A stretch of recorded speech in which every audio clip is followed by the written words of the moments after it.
Hi everyone, Bill Lethman here for Money Evolution. In today's video, I'm going to be helping you to answer the question, is your house an investment? So if you go out searching on the internet, you'll find a lot of different opinions about this topic. Some people are very adamant that your house is definitely not an investment. Actually, one of my favorite authors of all time, Robert Kiyosaki, talks a lot about that in his book, and he says your house is not an investment, not an asset. And I like his definition still to this day of what he defines as an investment versus a liability. And he says an asset is something that puts money into your pocket every month, and a liability is something that takes money out of your pocket every month. So if you think about the house that we're going to live in, that house is not probably putting money into your pocket every month. It's taking money out of your pocket every month. But here's what my take is on this and why I think that your house still could be an investment, and that's that you have to live someplace, and so you're either going to be owning a house and starting to build up equity in your house, which I'm a very big fan of, or you're going to be renting and you're going to be putting money into somebody else's pocket because it's their investment.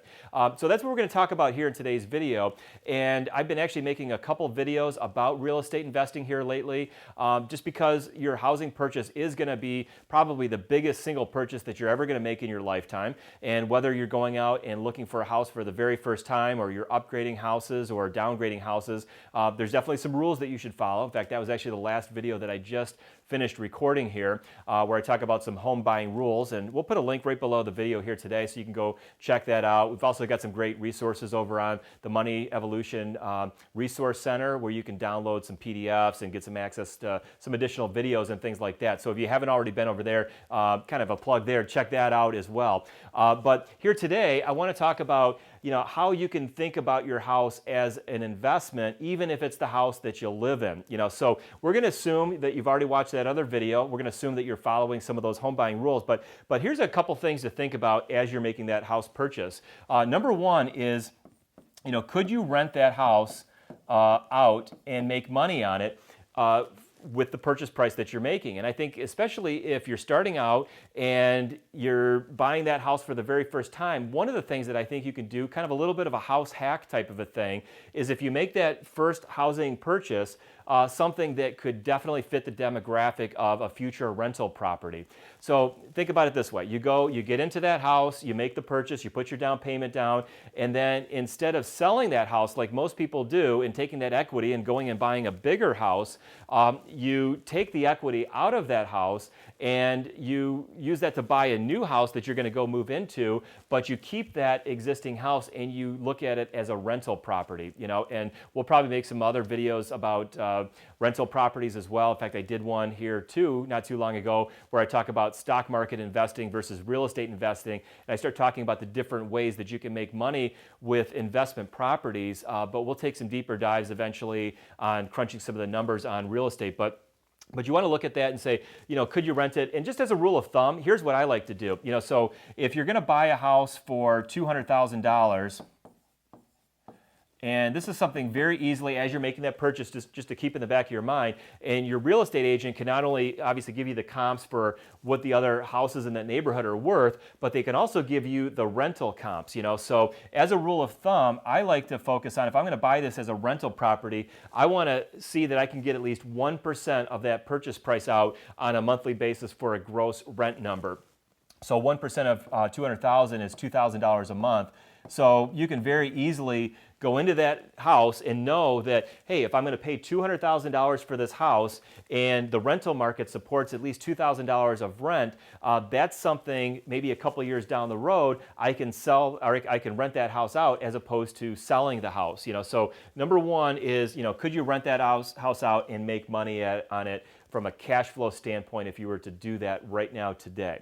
So the second way that you can think of your house that you live in as an investment is to think about the equity that you're going to hopefully build up over time, or the appreciation that that house is going to have. So according to the Case-Shiller Housing Index, housing prices since 1928 have grown by about 3.7% a year.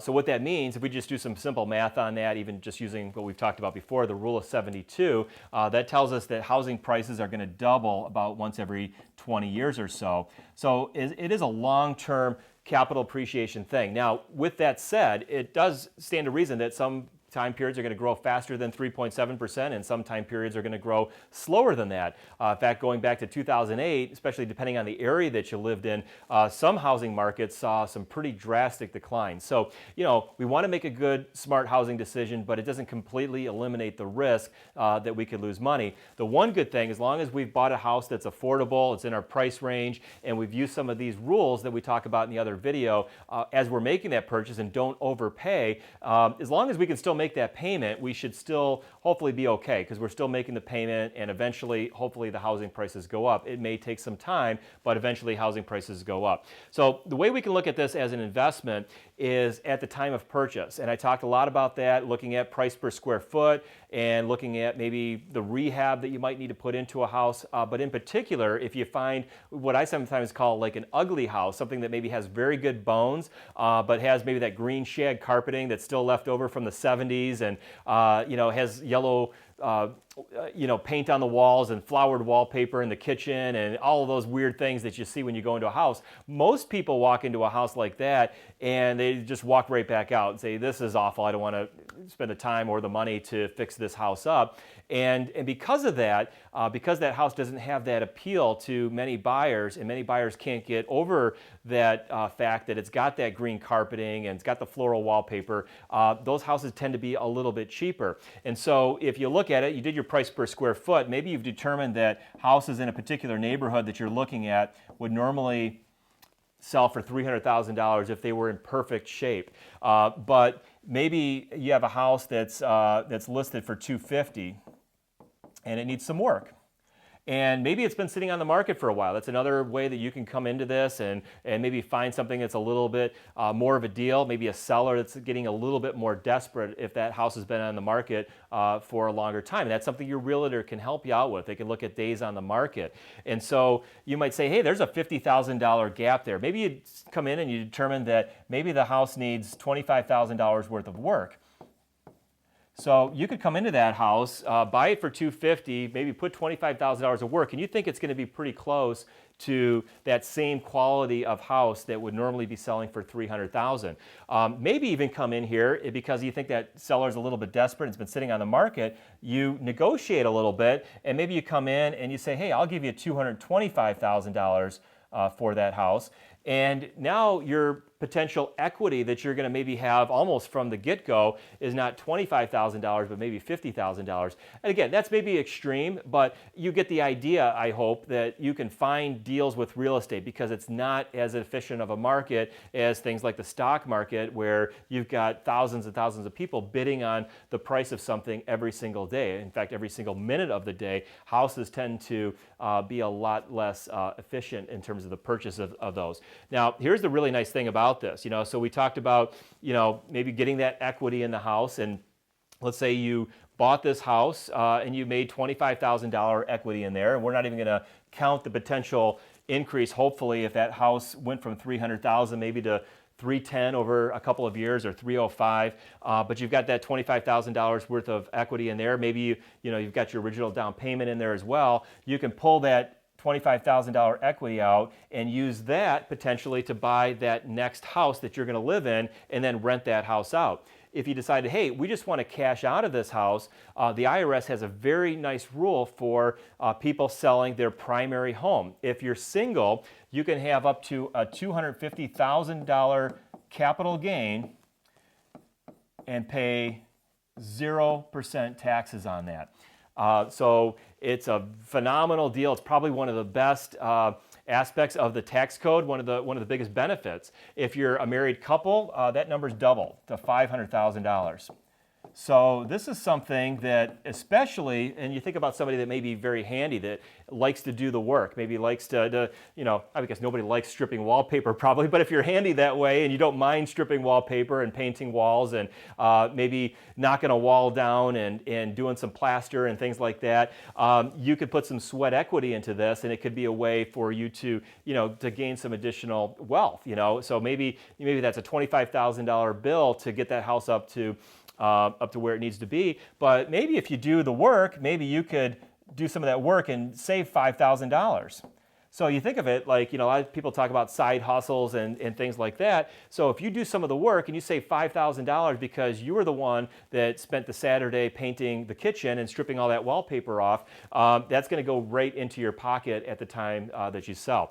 So there's a lot of different ways you can do that. You can also, of course, access the equity in the house through a loan. So you can take money out of the house. So 2 years from now, maybe say, hey, we like this house. We've got it fixed up well. We'd still like to go and maybe get into a rental property or do something else with that money. So you can refinance. And if you've got enough equity in there, you can pull maybe that $25,000 that you've built up in there, or $50,000, and pull that back out as a loan, and then use that to do something hopefully smart with it. You don't want to take the money out and go buy a RV or another vacation property or something like that. You want to use that hopefully for, if you're taking on debt, we call it good debt and bad debt.